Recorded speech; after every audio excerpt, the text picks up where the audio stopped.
Abdullah bin Umar ini putra Umar bin Khattab.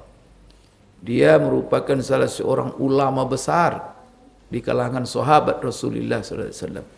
Sampai para ulama menjelaskan bahawa ilmu daripada ulama-ulama mazhab yang empat itu menginduk kepada 5 ulama besar sahabat. Itu Imam Abu Hanifah, Imam Malik, Imam Syafi'i, Imam Ahmad. Itu ke mana mengacu sumber ilmu mereka kalau kita telusuri silsilah ilmu mereka itu sampai semuanya kepada Rasulullah. Tapi lewat siapa? Lewat ulama-ulama sahabat Rasulullah. Di antaranya Abdullah bin Umar, yaitu 3 Abdullah atau 4 Abdullah al-Abadilatul Arba'ah. Siapa itu Abdullah yang 4? Pertama Abdullah ibnu Abbas, kedua Abdullah ibnu Mas'ud, kemudian juga Abdullah ibnu Umar. Nah, ini 3 Abdullah ini, Bapak Ibu sekalian, ini ilmunya luar biasa. Ditambah lagi dengan Aisyah, tambah lagi nanti dengan Zaid bin Sabit. Nah, ini ulama-ulama sahabat yang menjadi sumber ilmu ulama-ulama besar dalam mazhab fikih yang kita kenal, mazhab yang 4. Salah satunya ini adalah Abdullah bin Umar. Maka Abdullah bin Umar dalam hadis ini dia menceritakan, pertama, anna Nabi SAW ittakhadha khataman. Rasulullah SAW dia memakai sebuah cincin. Ini penjelasan Abdullah bin Umar. Cincinnya itu min fiddatin. Cincinnya itu terbuat dari perak. Ini sama penjelasannya dengan Anas. Anas tadi min warik katanya. Perak juga artinya. Kemudian fakana yakhtimu bihi. Kemudian Rasulullah, Abdullah bin Umar di sini menjelaskan fungsi cincin Rasulullah. Untuk apa Rasulullah bercincin? Apakah untuk menggaya-gaya, menambah aksesoris dirinya? Tidak. Maka di sini Abdullah bin Umar menjelaskan untuk apa Rasulullah bercincin. Fakana yakhtimu bihi.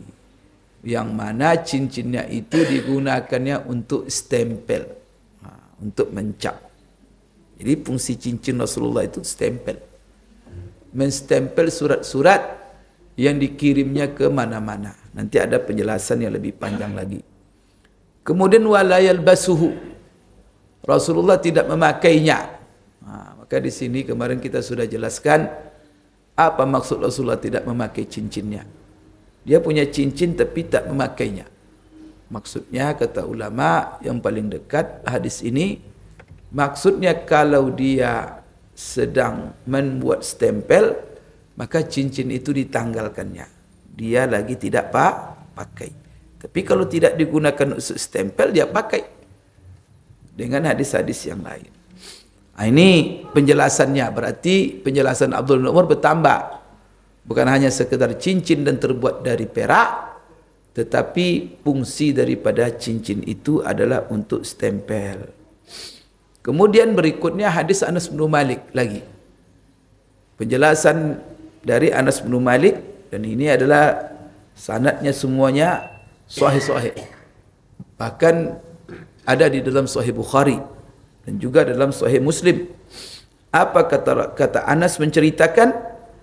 Kana khatamun Nabi sallallahu alaihi wasallam, khatamun Nabi sallallahu alaihi wasallam min fiddatin fassuhu minhu. Di sini. Ini berbeda dengan keterangan pertama. Pertama Anas menceritakan Rasulullah SAW bercincin-cincinnya dari perak. Kemudian dia punya mata cincinnya batu dari Habasyah. Sedangkan hadis kedua ini Anas menceritakan pula, sahih juga riwayatnya, Rasulullah punya cincinnya dari perak, tetapi batunya itu juga dari perak. Berarti dia tidak batu. Tapi matanya juga perak, berarti perak semuanya.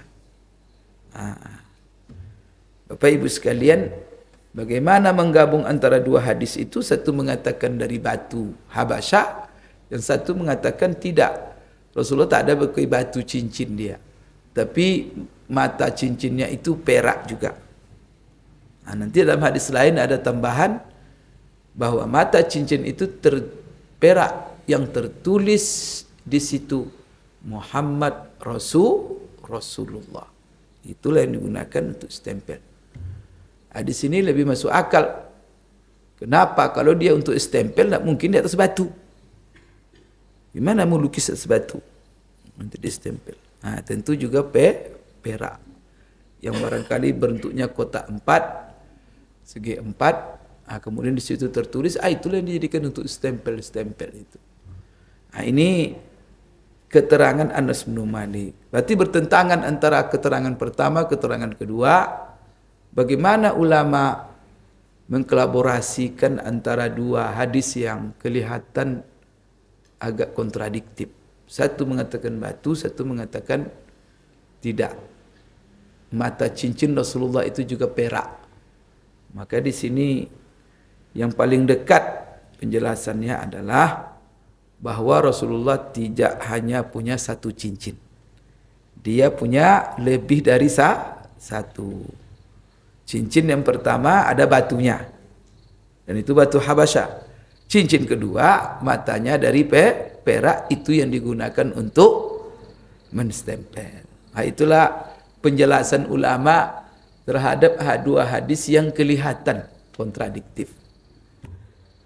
Bapak Ibu sekalian, ini kita sudah bacakan banyak komentar-komentar para ulama bagaimana menyelesaikan zahir dua hadis yang kelihatan kontra itu. Di antaranya kemarin kita nukil daripada seorang ulama yang bernama Al-Manawi atau Al-Munawi, begitu juga dari Hafiz Ibnu Hajar Asqalani, kemudian juga dari seorang ulama pensyarah Sahih Muslim yaitu Imam Ibnu Battal atau pensyarah Sahih Bukhari Ibnu Battal. Baik Bapak Ibu sekalian, hadis berikutnya kemarin kita sudah baca juga. Jadi Anas bin Malik kan berarti Anas bin Malik penjelasannya pertama Rasulullah punya cincin dari perak, matanya batu. Hadis pertama. Kedua, Anas bin Malik mengatakan cincinnya perak, kemudian matanya itu juga dari perak. Kemudian ini adalah hadis ketiga dari Anas juga, menceritakan tentang cincin Rasulullah sallallahu alaihi wasallam. Apa kata Anas bin Malik menceritakan? Anas menceritakan begini, berkata, "Lamma arada Rasulullah sallallahu alaihi wasallam an yaktuba ilal ajami qila lahu innal ajama la yaqbaluna illa kitaban alaihi khatam fastana'a khataman faka'anni anzuru ila bayadihi fi kaffi." Apa artinya ini hadis? Anas menceritakan ketika Rasulullah sallallahu alaihi wasallam ingin menulis surat kepada orang-orang ajam. Ajam ini adalah sebutan untuk orang-orang selain Arab. Maka kalau orang dibagi kepada Arab tidak Arab, maka yang Arab namanya Arabi, yang tidak Arab namanya A'jami. Nah, kita ini masuk A'jami. Tapi jangan pula nanti kenapa dibeda-bedakan, ada diskriminatif. Maka Rasulullah menjelaskan la fadla li Arabiyyin ala A'jami. Tak ada keistimewaan orang Arab dari orang Ajam. Maka keistimewaan itu letaknya cuma pada takwa.